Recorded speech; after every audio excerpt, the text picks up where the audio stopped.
Hi everyone, so welcome to this course where I'm going to teach you how to troubleshoot the short circuit and no power motherboard. This is basically a complete guide where you gonna understand everything. I'm going to teach you what causes a laptop motherboard short circuit, symptoms of a short circuit on a laptop motherboard, tools you will need for troubleshooting, step-by-step short circuit diagnosis with voltage rate check, where I'm going to teach you how to measure resistance on main power B+, and how to inject voltage to B+ or shorted rail. We gonna also see a real example of short circuit on a laptop motherboard and common voltage rails to test, besides of safety tips during repair and recommended tools and equipment. So let's get started. But please, before diving into this course, make sure you subscribe, share and like the video. And if you want to accelerate learning, you can join me in my Patreon page, the link in the description, where you're gonna learn very quickly. So guys, let's analyze this article. Basically, we have troubleshooting short circuit. I'm going to go with you step by step. Of course, you're gonna find the link for this article in the description, first line in the description, but I advise you to follow with me step by step because I'm going to explain to you on a simple way in order to understand everything. So stay tuned until the end of the video. You will hear something in this article that you will never hear in your life as a technician. So let's get started. So let's begin with causes. What causes a laptop motherboard short circuit? So basically, the short circuit occurs when electrical current bypasses its normal path. Okay, so causing excessive flow and potentially damaging components. And of course, here are the main causes: a liquid damage, it could be coffee, water, etc., over voltage or power surges, faulty MOSFETs or capacitors, especially ceramic capacitors, poor soldering or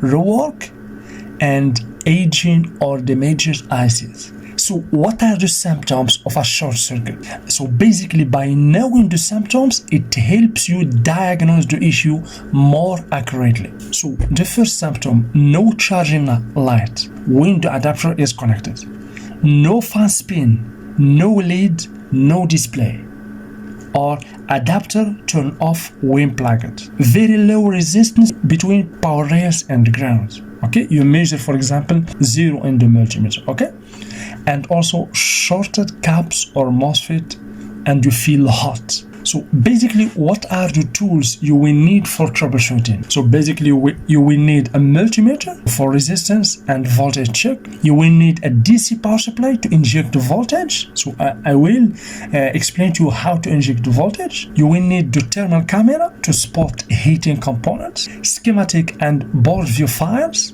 a hot air station or soldering iron. Okay.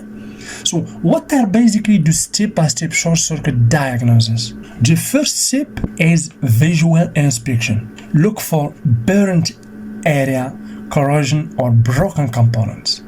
Check around the DC jack, charging IC and power rails. Step 2. Check adapter and power jack. You can use the multimeter to verify the adapter outputs, 19 volt, measure voltage at DC jack or VA line. So step 3, measure resistance on main power B+. Set multimeter to continuity or on mode. Probe B+ to ground. If resistance is below 5 ohm, there is likely a short. Step 4, inject voltage to B+ or shorted rail. Set your bench power supply to 1 or 3 volt with current limit. Inject voltage to the rail and monitor amp draw. Use thermal camera, so note that shorted part heads up. Step 5, identify faulty component. Usually shorted ceramic capacitors or MOSFETs are the cause.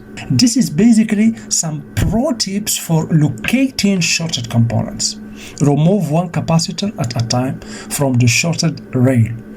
If the short disappears, you have found a failure. Always verify the component's role in the schematic, if you have, of course. Don't inject voltage on sensitive rails. A very important point, guys. Example, CPU or RAM, without precautions, okay? So now let's see real example, 3.3 volt shorted line on laptop motherboard. So the symptom basically is no power, adapter LED turns off, okay? Diagnosis. Resistance, we measure the resistance on 3.3 volt rail, we find 0.2 ohm, means shorted, okay?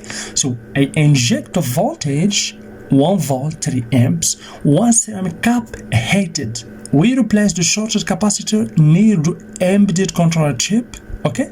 The system booted normally after repair, okay? So guys, here the ceramic capacitors are one of the most causes of short circuit in motherboards, okay? So preventing future shorts. So how you can prevent future shorts? Use quality adapter and surge protectors, keep laptops away from liquids and humidity, regularly clean fans and vents to avoid overheating, avoid overclocking or any unnecessary modification to BIOS setting. Here are advanced tips for experienced technicians, okay?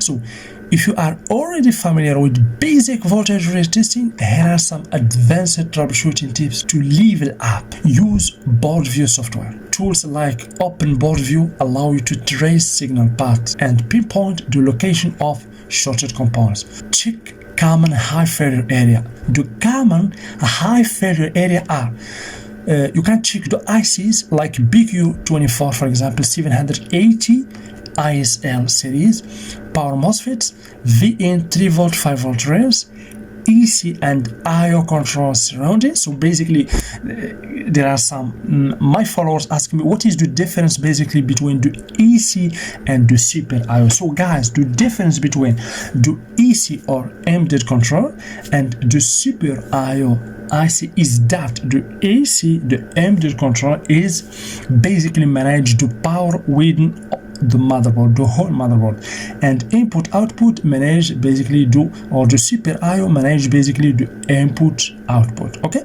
But sometimes we'll find just one chip that manages all input, output, power, etc. So here are common voltage rails to test. So basically 3.3 volt, okay? Always on power. It powers basically AC and logic. 5 volt, always on, use it in USB and SSD or solid state drive.